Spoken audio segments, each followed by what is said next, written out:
Hey, Yunba here. Today we'll be talking about the physical destruction counter unit that doesn't like shoes. Sorry, the new one in 2.4, Yun Li. Instead of a big robot, she has a big sword, like a really big sword, and it is used to dish out some insane damage outside of her turns.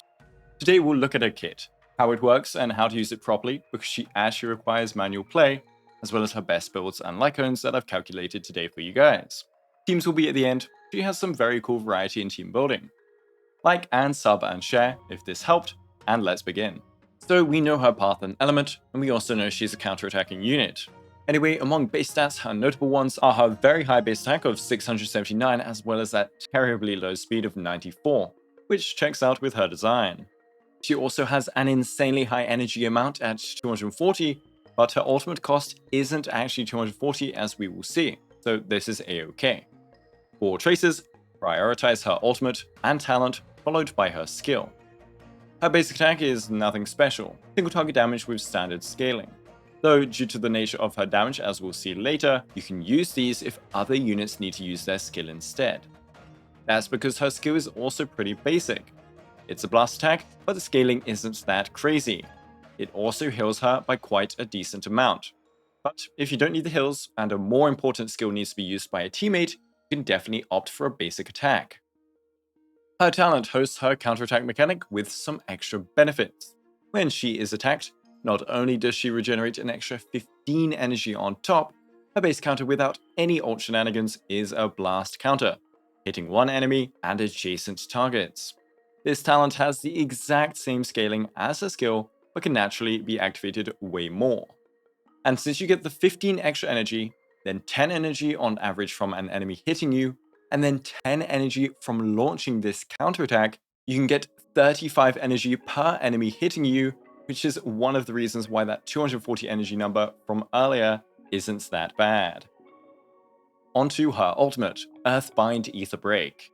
She only requires 120 energy to activate this, meaning she can store up to 240 energy, but only needs half of it, which is the second reason why that 240 number from earlier was just a bait. At 240 energy, you don't get a brand new ultimate like Argenti does, you just technically can use the 120 cost one twice in quick succession. So basically imagine it as a way to make generating too much energy not a problem. And a Tingyun ult or a Huohuo ult should no longer overcap and waste energy when on Yun Li, which is really nice. Anyways, when using your ult, you'll enter this parry state. You'll also taunt all enemies during this, which means they'll focus you if they launch an attack. The parry state will be removed at the end of the next ally turn or enemy turn, so correctly timing your ultimate is very important. It will also buff your next counter by 100% crit damage. Now, when she is attacked during this parry state, she will unleash a new counter, Counter Intuit Cull, and then she will remove the parry status. If she isn't attacked, she will still unleash a stronger counter than usual, but it will be Counter Intuit Slash instead.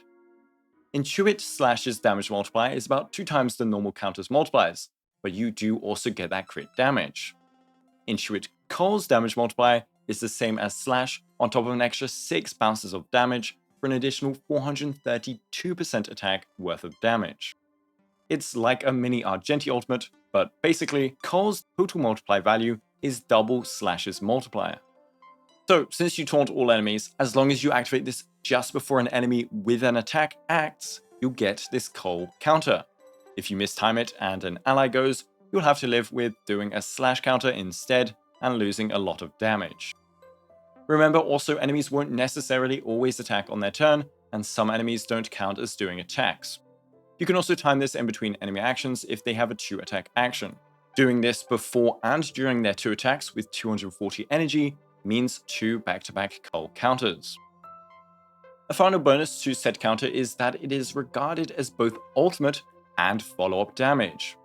In cases of separate damage multipliers and buffs to ultimate or follow-up damage, they will combine, allowing for some very hard-hitting attacks in the right compositions. It won't double stack something like Inert Sao Soto though, that buffs both in one. That will just be a 15% damage buff.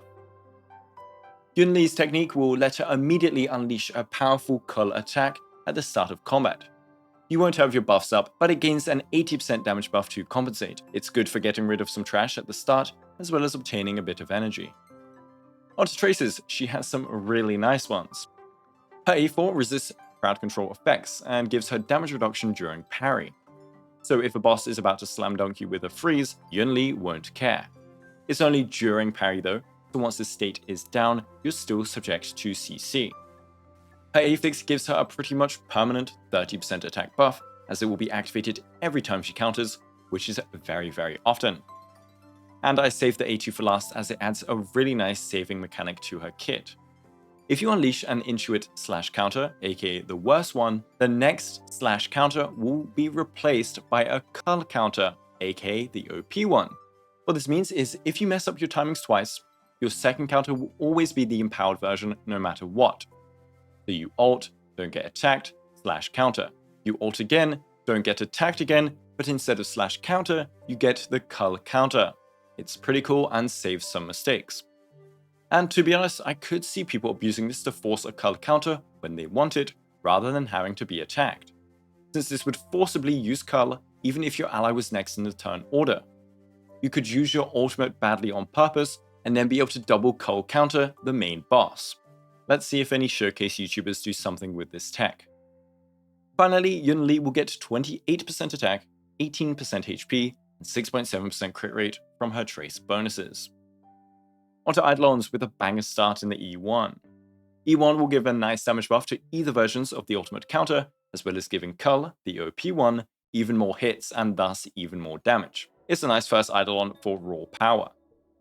Her E2 gives all of her counters a 20% Death Ignore buff. It's weak alone, but with Death Shred allies it grows in power. Usually you won't pair them with Yunli though, so it's mostly for people with Eidolons like E2 Sparkle. E4 as always is a bit weak, and this one gives her a 50% effect res buff. Alone it isn't saving her from high chance debuffs, but pairing her with a Venturine or a very expensive E4 Robin lets you a debuff immune Yunli. But the real source is the E6. E6 makes her no longer need to be attacked, the enemy just has to do something for her to counter with a cull after an ultimate. Then she gains a 20% res pen and 15% crit rate buff to her ultimate counters. It's a lot of free damage. Her Eidolons are all damage except the E4, and you won't be needing them for Yunli. We'll see her light cone later on and why I believe that to be more important. So let's talk builds. Thankfully, Yunli has saved us with her follow-up kit that also likes ultimate damage buffs. How convenient for the follow-up set that gives an ultimate damage buff. Alongside Yanqing, Yunli is the only effective user of this set. How cute. You do have other options though if you don't want to farm this domain, as it does have two niche sets. Grand Duke buffs her kit by quite a bit after her empowered counter, with its massive number of hits. Unfortunately, she is still going to be doing some weak 1 to 3 hit counters after, but the 2 pieces damage percent buff is greatly appreciated. Pioneer with the debuff also excels due to her taunt counting as a debuff. You just need to make sure she's getting hit for the ultimate uptime. And 2-piece combos work as always. There is also Longevous, but the 2-piece is wasted on her. For planers, she can use the brand new Duran set as she stacks it up pretty quickly, and any extra teammates with follow-ups can help with that. If not, Inert South Soto is a fantastic option. It doesn't give 30% damage to her ult counters, only 15%, but that's strong enough for us. Main stats will see you going for a crit rate chest, attack percent boots, physical or attack percent orb, and an attack percent or energy rope. Crit rate chest is because she will want a lopsided crit ratio due to her 100% crit damage buff on her ultimate counters. Attack percent boots because she doesn't need to be fast, she just sits there and counters like Clara. Going speed boots is just a big damage loss and only sheets well sometimes. In a real fight, you're trading a whole attack main stat for like one extra skill that may or may not net you an extra ult, calculated up to a 16% DPS loss. For the orb, you might be able to make an attack percent orb work if it's really cracked and your team overloads on damage percent, but in most cases she prefers physical.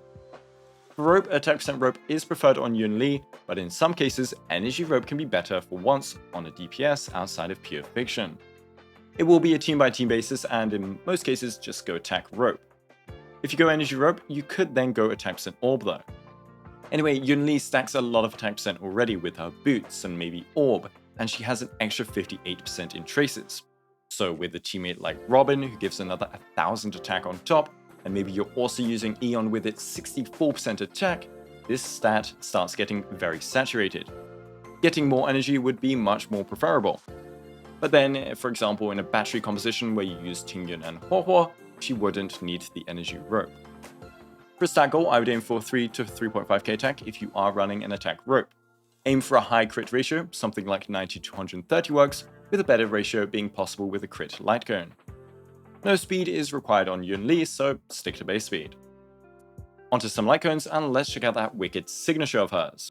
First off, a large aggro increase, which is perfect for the unit that wants to get hit to do damage. Then a 36% crit damage buff. And if that wasn't enough, every ult provides a 2-turn 36% follow-up damage buff. And since she can ult every Yunli turn in a normal scenario, that means for a permanent 72% damage on follow-ups when ramped up. Safe to say this light cone is cracked. It is definitely the priority over E1, because whilst S1's aggro isn't too significant with Lynx on the team, there will come a day where an OP sustain could replace Lynx without the aggro part, and then bye-bye aggro. For example, Huohuo is pretty powerful for Yunli and provides no aggro at all. So E1 is just damage, whereas S1 is damage and guaranteed aggro and team flexibility, and she feels pretty rough to play without it. Here are other calculated light cone options for her. Everything else is around the same in strength, not coming close to the power of her signature's light cone in both flexibility and damage numbers. Anyway, let's finish with teams. Yunli can opt for hyper carry or dual DPS, and both team compositions perform very well. Let's start with talking sustain. If you're at E0 S0, her best sustain should be Lynx, however, do note that Lynx's healing is not very powerful in endgame content. This is another reason why I'd pull S1. Anyway, here is the power of Lynx's aggro with and without S1, to show at E0 S0, you'd probably want to use her over most other sustains. Lynx can spam her skill for constant aggro uptime and fast ults, and if you ever need SP, Yunli can just basic attack and not lose out on much damage. March provides the same aggro increase, with the caveat of having to warp team aggro if she needs to sustain other people, and her freeze is anti-synergistic. If you manage to pull Yunli's signature light cone, you can start using other sustains, as aggro has very high diminishing returns, making Lynx's main benefit drop in value. And so at S1, her best sustain is Huohuo for the energy, for a whopping 48 energy per Huohuo ultimate. On top of that, she can just spam her skill like Lynx could, or at least use it more often, for even more ultimates all around. Even without Yunli's signature light cone, Huohuo is still usable, as the extra energy offers a similar effect to the aggro from Lynx, though being hit twice is already more energy than an entire Huohuo ultimate. At S1, you can even use preservation units. The aggro difference between an abundant sustain and a preservation sustain is extremely overstated, and when you look into the actual maths, you see it's not as bad as people say. If you have a preservation unit in your team without considering any extra aggro buffs, the difference between being hit and not hit is barely noticeable, and the buffs they provide are much more important. With that being said, I don't think most of our preservations should be used. Gepard has innate aggro increase, which is very anti-synergistic, don't use him. March can freeze and the aggro problem from earlier, and Fire MC will taunt and Harmony MC exists, so I wouldn't use these guys either. But Aventurine and Fu Xuan can be slotted in.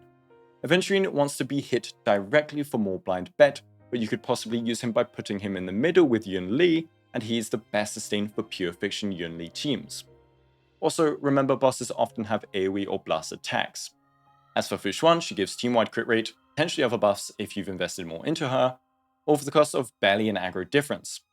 On these two units, just make sure to not use Gepard's aggro light cones, Moment of Victory or Landau's Choice. Onto buffers. If running hypercarry, your best bets are Robin and Tingyun. She will be countering a ton, and who else is best for high frequency attacks? Maybe we can ask her about the story of the Charmony Dove too. Tingyun's energy is too fantastic to skip out on for Yunli, and her energy should never be overcapping, while still providing her damage buff when it's truly needed. She can cycle an insane amount of times before Yunli takes a turn, allowing for a guaranteed Yunli ultimate every time she acts outside of advances. Hanyo could be an option alongside a Planetary Rendezvous, but the speed is unnecessary. Pela is also a fine option with the def reduction, synergizing with any E2 gamers, but not worth over Robin nonetheless. Sparkle is possible, but Yunli is already loaded with a ton of crit damage on her ultimate counters, and acting at 160 speed is not game-changing for her. Nonetheless, her hypercarry benefits are great if you don't have Robin. So for some teams, you can do a mix of Tingyun, Robin, and Sparkle. Tingyun, Sparkle, and Huohuo would create a powerful battery composition team where Yunli would be constantly spamming out ultimates. I noticed the same composition would see you running all three, and Yunli's HP recovery can help with this. For a more frugal team, run Tingyun and Pela. Dual DPS teams are very competitive too though, all ideally with Robin by their side. Dual DPS teams are especially powerful in Apocalyptic Shadow, as Yunli's solo toughness damage output leads her hypercarry teams to clear slower due to the break-oriented playstyle of Shadow. Topaz Yunli is a great duo, as her massive ults will now be nuking even harder with the 1.5 times multiplier from Proof of Dead. Numbi won't even mess up Yunli's ult, as he doesn't count as an ally's turn. Jade Yunli is possible in pure fiction, but rough to run outside of it. Recharges every counter for Jade means a formidable combo, as a stronger version of the already potent Clara-Jade combination. The amazing and new March 7th is also a really powerful combo, provided you are running a crit build on her. There is some anti-synergy with her imaginary break if it does occur, and the advance can sometimes mess up Yunli ultimates, so you have to be smart about it. However, constant counters means constant March charges, and that means lots of enhanced basic attacks. The SP generation she provides helps solve SP problems, as she literally never needs to use skill except on her very first turn, and will still output her full potential damage. More on her in my guide, by the way. Clara Yunli or Blade Yunli are a thing, but they're not going to be outperforming the others. They want to be hit specifically, and so all of them trying to be hit is really just weakening each other's potential, whilst not even getting that much damage out of it if they all do get hit. Also, Blade doesn't make incredible use of Robin. Finally, Jiachu's kit got teased a bit on the 2.4 livestream, and he will be a damage amper, buffing specifically ultimate damage by an extra amount. I would wait for his full reveal and guide to conclude on this, but he may be a potential great support for Yunli as well. So she has a lot of potential teams, and her kit is pretty cool in reality, even if the base concept didn't seem unique at first. Let me know if you're pulling for her, and maybe her signature in a week from now. Thanks to my amazing YouTube members, thanks for watching, and have a goba day.